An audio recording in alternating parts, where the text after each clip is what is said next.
Have you ever sat in a crowded room and felt completely alone? Have you ever wondered why small talk feels like torture while others seem to thrive on it? Have you ever questioned why the social rituals that others embrace feel like elaborate performances you're not interested in joining? If these thoughts resonate with you, then you've stumbled upon one of philosophy's most profound observations about the nature of intelligence and human connection. Arthur Schopenhauer, the master of philosophical pessimism, identified a fundamental tension that exists between intellectual depth and social conformity. The more perceptive your mind becomes, the more you begin to see through the veneer of social interactions. You start recognizing that much of what passes for genuine human connection is actually elaborate theater, carefully choreographed performances designed to maintain the illusion of belonging. Consider how often you've found yourself nodding along to conversations that bore you senseless, simply because silence might be interpreted as rudeness. Think about the countless times you've laughed at jokes that weren't remotely amusing, or expressed enthusiasm for topics that left you intellectually starved. These moments reveal something crucial. Society operates on a complex system of mutual pretense, where authenticity often takes a backseat to social lubrication. The question that haunts thoughtful individuals is this: what exactly are we sacrificing when we participate in this collective charade? Schopenhauer understood that every moment spent engaging in meaningless social rituals is a moment stolen from genuine contemplation, authentic self-development, and the pursuit of deeper truths. The cost of fitting in, he realized, is often nothing less than the surrender of your intellectual integrity. This creates what we might call the intelligence paradox. The more acute your perception becomes, the more you recognize the superficiality that underlies most social interactions. You begin to see the masks people wear, the carefully constructed personas they present to the world, and the desperate hunger for validation that drives so much human behavior. This awareness doesn't make you superior, it makes you isolated. The truly perceptive individual faces a choice that most people never have to confront: participate in social theater while knowing its performance, or step away from the stage entirely. Neither option comes without consequences. Participation requires a constant betrayal of your authentic self, while withdrawal invites loneliness and misunderstanding. If you're recognizing yourself in these words, if you've felt this exact dilemma pulling at your consciousness, then you're part of a rare minority that sees through society's illusions. Hit that subscribe button right now and give this video a thumbs up, because understanding this paradox is just the beginning of a much deeper journey into the psychology of authentic living that we explore on this channel. Society has convinced us that happiness derives from external validation, that we need constant social stimulation to feel alive, that solitude is somehow pathological. But what if this entire framework is backwards? What if the desperate need for social approval is actually a sign of inner poverty, rather than emotional health? Schopenhauer discovered something revolutionary in his retreat from conventional social life. Solitude isn't punishment, it's liberation. When you stop depending on others for your sense of worth, when you cease participating in the endless cycle of social posturing, something remarkable happens. You begin to hear your own voice clearly for the first time. The noise of society serves a specific purpose. It prevents introspection. Constant social media notifications, trivial conversations, manufactured controversies, and social obligations create a perpetual state of distraction that keeps people from confronting fundamental questions about existence, purpose, and meaning. This isn't accidental, it's systematic. A population that spends too much time thinking becomes difficult to control. But here's where many people misunderstand the withdrawal of intelligent individuals from social life. It's not misanthropy, it's discernment. It's not hatred of humanity, it's rejection of humanity's tendency toward mediocrity. The thoughtful person doesn't hate people. They simply refuse to waste their precious time and energy on interactions that offer no genuine exchange of ideas or authentic connection. Think about history's greatest minds. Leonardo da Vinci spent years in solitary pursuit of his artistic and scientific visions. Nietzsche wrote his most profound works while living in relative isolation. Tesla worked obsessively on his inventions, often forgetting to eat or sleep because he was so absorbed in his creative process. These individuals weren't antisocial, they were selectively social. They understood that their intellectual gifts required protection from the diluting effects of constant social interference. The modern world makes this selective approach to social life increasingly difficult. We're told that networking is essential, that personal branding requires constant self-promotion, that isolation is a form of mental illness. But what if the opposite is true? What if the ability to be genuinely comfortable in your own company is actually a sign of psychological strength? When you stop seeking external validation, something profound shifts in your relationship with the world. People begin to notice that you're not desperate for their approval. They sense that your contentment doesn't depend on their opinion of you. This independence becomes magnetic precisely because it's so rare. Most people are starving for authenticity, but few have the courage to be authentic themselves. The irony is unmistakable. The less you care about social acceptance, the more genuinely attractive you become to those who matter. Quality relationships emerge naturally when you stop trying to manufacture them through social performance. The people who are drawn to your authentic self are infinitely more valuable than those who are attracted to your social mask. But this transformation comes with a price that many aren't prepared to pay. Once you see through the illusion of social necessity, you can't unsee it. Trivial conversations become unbearable. Networking events feel like elaborate wastes of time. The small talk that once seemed harmless now strikes you as a form of intellectual violence, a systematic destruction of precious time and mental energy. This is the point of no return that Schopenhauer wrote about. Once you've tasted the freedom of authentic solitude, the flavors of social pretense become unbearably bitter. You can no longer force yourself to find meaning in meaningless interactions.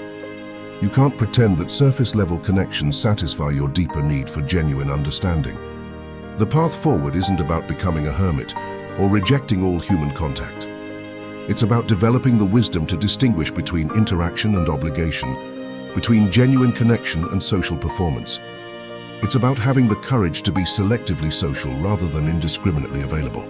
True power lies not in running from society, but in moving through it on your own terms. The wise individual knows when to engage and when to withdraw, when to speak and when to remain silent, when to participate and when to observe from the shadows. They become strategic players rather than unconscious participants in the social game. This selective approach requires tremendous inner strength because it means accepting that you'll be misunderstood by the majority. People will call you aloof, antisocial, or difficult. They'll question why you don't want to join their social circles or participate in their group activities. But these judgments reveal more about their own insecurities than about your choices. The person who desperately seeks acceptance will always be rejected, while the person who confidently stands alone will attract those who truly appreciate independence. This is one of life's cruelest paradoxes. The things we chase tend to flee from us, while the things we embody naturally tend to pursue us. Silence becomes your greatest ally in this transformation. In a world obsessed with noise, constant communication, and perpetual self-expression, the person who masters silence wields enormous power. Silence forces others to fill the void with their own projections, anxieties, and assumptions. It creates space for genuine thought rather than reactive chatter. Schopenhauer understood that most social interactions are simply elaborate forms of mutual entertainment designed to avoid confronting the deeper questions of existence. When you step away from this entertainment, you create space for genuine contemplation, authentic self-development, and the pursuit of wisdom that transcends social approval. The ultimate question isn't whether you should withdraw from society entirely, but whether you have the courage to engage with it selectively and authentically. Can you resist the pressure to conform to social expectations that diminish your intellectual integrity? Can you tolerate being misunderstood by those who mistake your selective solitude for antisocial behavior? The choice you face is fundamental. Will you adapt yourself to fit society's expectations, or will you find the strength to remain true to your authentic nature, even when it sets you apart? The majority chooses adaptation because it's easier, safer, and more immediately comfortable. But the few who choose authenticity are the ones who ultimately leave lasting marks on the world. The magnetic power of authenticity lies in its rarity. In a world full of people desperately trying to fit in, the person who dares to stand out naturally becomes a beacon for others seeking genuine connection. They attract not followers, but fellow travelers, individuals who recognize and appreciate the courage it takes to live according to your own principles rather than society's prescriptions. This isn't about superiority or intellectual arrogance. It's about recognizing that your time, energy, and attention are finite resources that deserve to be invested wisely. Every moment you spend in meaningless social theater is a moment stolen from pursuits that could genuinely enrich your understanding of yourself and the world around you. I want to hear from you in the comments. What's one social obligation or meaningless interaction you've realized is draining your mental energy? Share your experience, because your story might be exactly what someone else needs to hear to start their own journey toward authentic living. The transformation from social conformity to selective authenticity is irreversible. Once you've experienced the peace that comes from living according to your own standards rather than others' expectations, you can never again find satisfaction in the shallow waters of conventional social life. You become someone who moves through the world with quiet confidence, engaging when engagement serves a purpose, withdrawing when solitude serves wisdom. In the end, there are only two types of people: those who surrender their authenticity for social acceptance, and those who preserve their integrity regardless of social consequences. The vast majority chooses the first path because it promises immediate belonging and the comfort of conformity. But the few who choose the second path discover something far more valuable: the unshakable foundation of self-respect and the magnetic power that comes from genuine authenticity. Understanding the mechanics of social conditioning reveals why this choice feels so difficult. From childhood, we're systematically trained to prioritize external approval over internal wisdom. The educational system rewards conformity and punishes independent thinking. Social media algorithms amplify voices that echo popular opinions while suppressing those that challenge conventional wisdom. The entire structure of modern society is designed to produce compliant consumers rather than independent thinkers. This conditioning runs so deep that most people mistake their programmed responses for authentic preferences. They genuinely believe they enjoy small talk because they've never experienced the profound satisfaction of meaningful conversation. They think networking events are valuable because they've never discovered the creative power that emerges from uninterrupted solitude. They fear being alone because they've never learned to distinguish between loneliness and solitude. The intelligent person's withdrawal from social theater isn't just personal preference. It's a form of cultural resistance. Every time you choose depth over superficiality, quality over quantity, authenticity over performance, you're quietly rebelling against a system that profits from your distraction and depends on your compliance. Consider the economics of attention in our modern world. Your focused awareness is literally the most valuable commodity on Earth. Tech companies spend billions trying to capture and monetize your mental energy. Social platforms are designed to be addictive, precisely because scattered, reactive consciousness is easier to manipulate than concentrated, reflective awareness.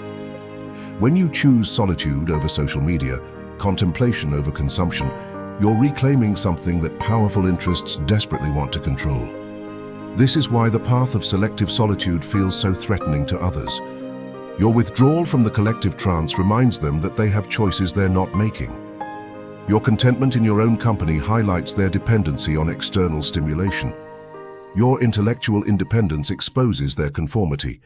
You become a living example that the social programming is optional, and that realization terrifies those who've built their entire identity around seeking approval.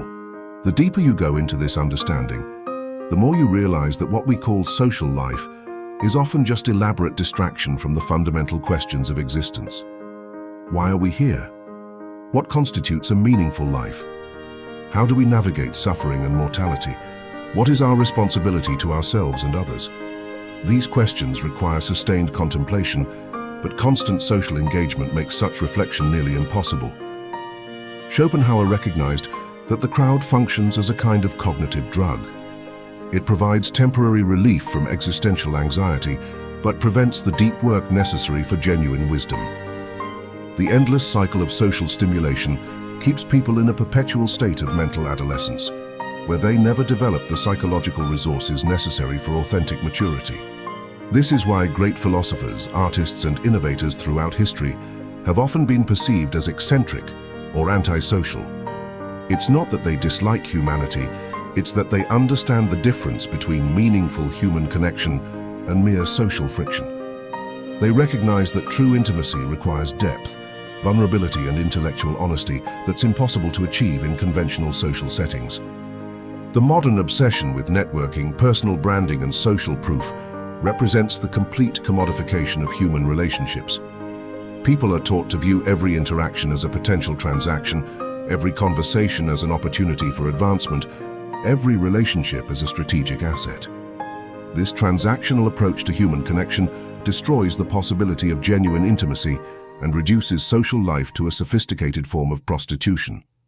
When you begin to see through this system, you can't help but feel a mixture of sadness and liberation. Sadness because you realize how much authentic connection has been sacrificed on the altar of social efficiency. Liberation because you finally have permission to stop participating in exchanges that diminish your humanity. The transition from social conformity to selective authenticity happens in stages. First comes the recognition that something feels wrong about most social interactions. Then comes the realization that you've been performing a character rather than expressing your authentic self. Next comes the experimentation with withdrawal and the discovery that solitude can be nourishing rather than punishing. Finally comes the integration phase, where you learn to move between solitude and selective social engagement with wisdom and intention. Each stage brings its own challenges. Recognition can be disturbing because it undermines your previous understanding of what constitutes normal behavior. Realization can be painful because it reveals how much of your life has been spent in performance rather than authenticity. Experimentation can be lonely because few people understand your choices. Integration requires ongoing vigilance because the pressure to conform never completely disappears. But there's another dimension to this journey that's rarely discussed: the development of what might be called social immunity.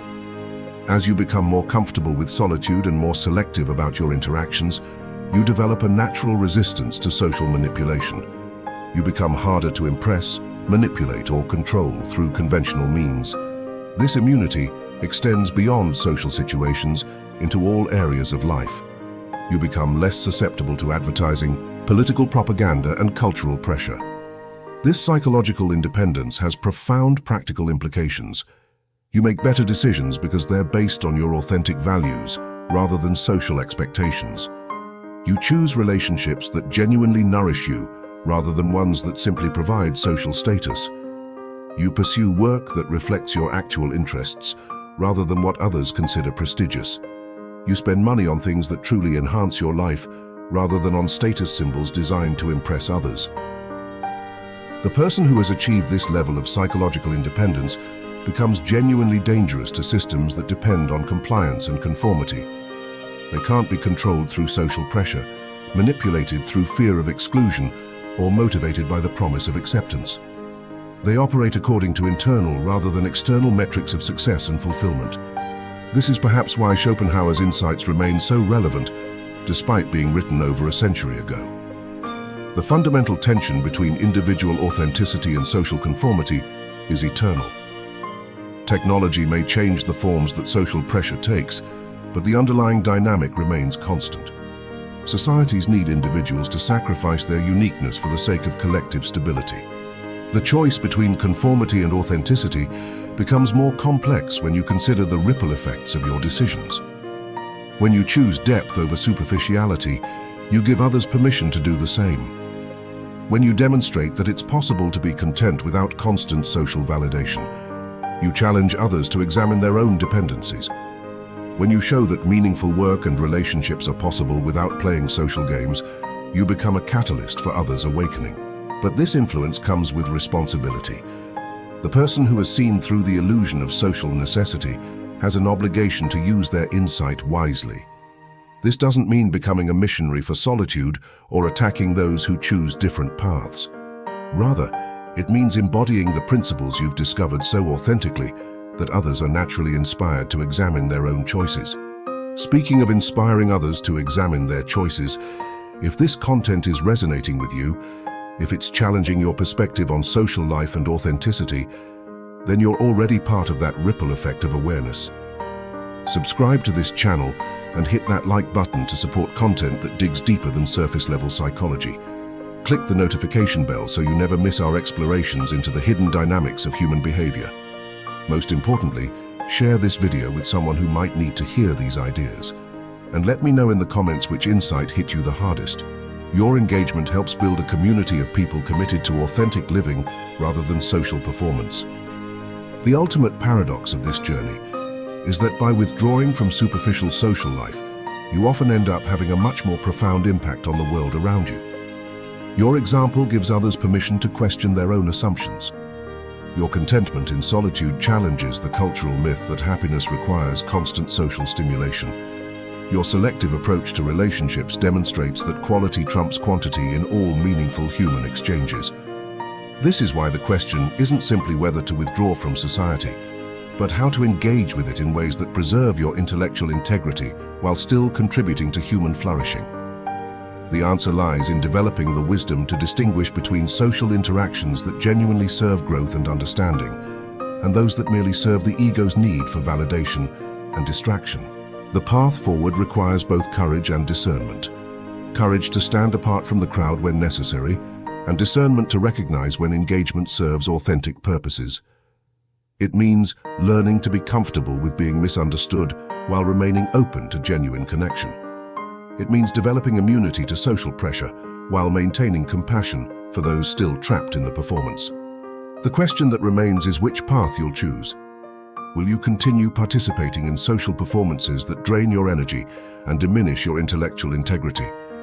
Or will you find the courage to step away from the crowd and discover what emerges when you finally give yourself permission to be authentically, unapologetically yourself?